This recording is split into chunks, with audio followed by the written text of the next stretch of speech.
I've employed a number of loudspeakers in this room. Three of my favorites have been the IRS Series 5s, the Harbuth Monitor 40s, and the Quad 57s. The IRSs threw a very large soundstage and had great bass, and were overall quite a fine speaker. In fact, one of the few speakers that really can sound convincingly like a concert. But of course, they really eat up a room, especially one of this size. The Monitor 40s were quite a departure.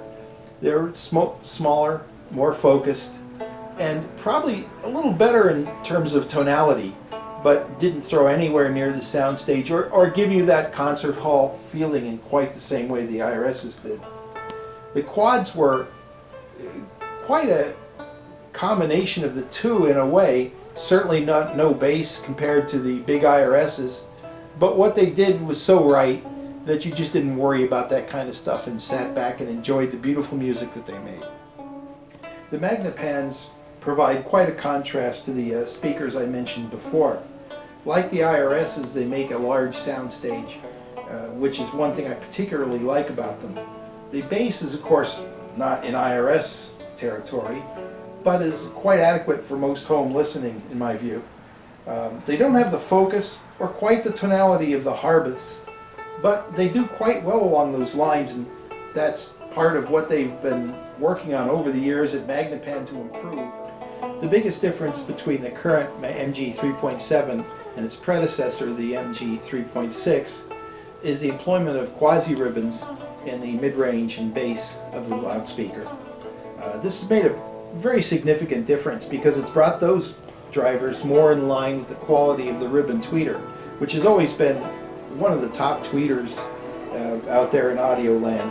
So now you have a speaker that's much more coherent with much better low-level response, and that's important because it allows you to play them at lower volumes than you originally had to with Magnepans. Where the Magneplanars really come to life is with classical music, in my view.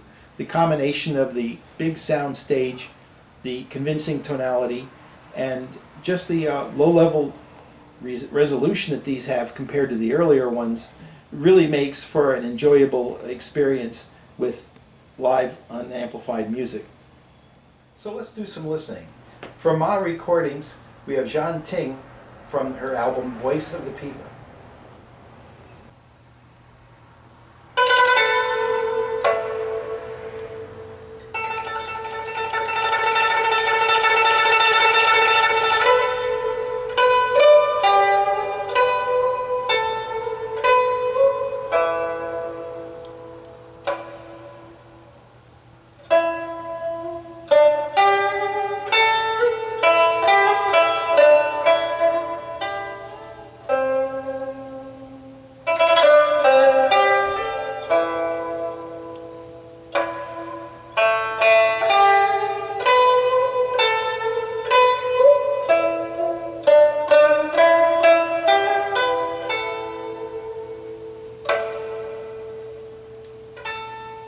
What I find interesting about this reproduction is how clearly the transient response of these speakers allows the instrument plucks to come through, just as if you were sitting in front of the artist listening at a live concert.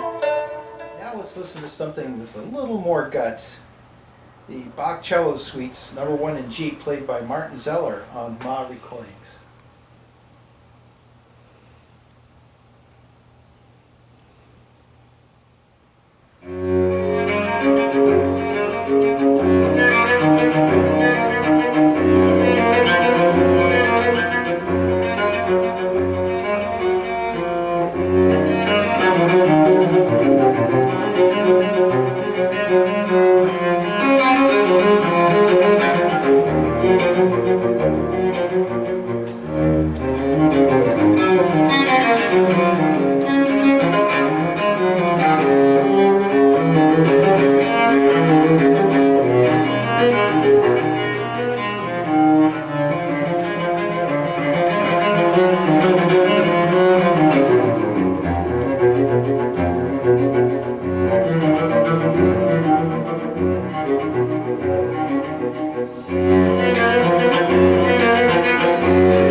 little further from the speakers, but still the reproduction is pretty darn good. It gets the rosiny sound of the cello pretty well nailed.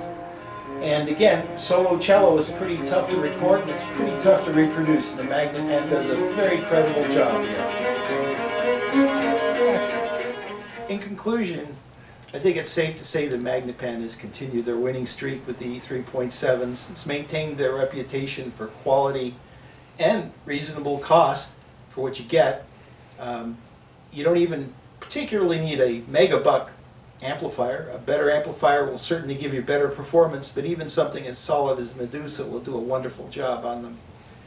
It's hard to argue against them. The only way I could is if you're the type of person who felt that the best reproduction are smaller sound stages, completely spot-on tonality, and